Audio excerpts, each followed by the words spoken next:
Good morning mga kananay. Ayan, meron tayo ditong pinalambot na karne ng baka. Maglalaga tayo ngayon. Ayan. Palambutin pa natin ng palambutin yan para mas masarap. Okay, takpan ko ulit.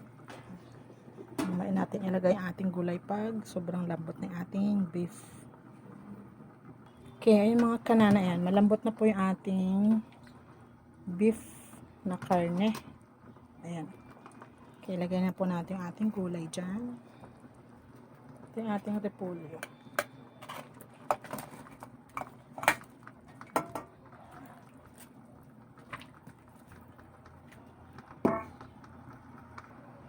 Lagay na rin natin yung ating pechay.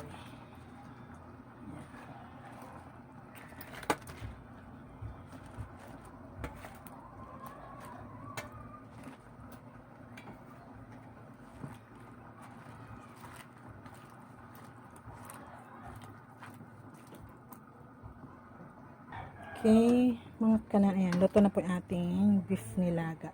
Ayan.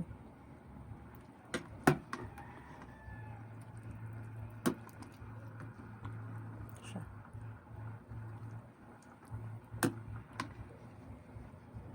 Okay, thank you, God bless mga kananay.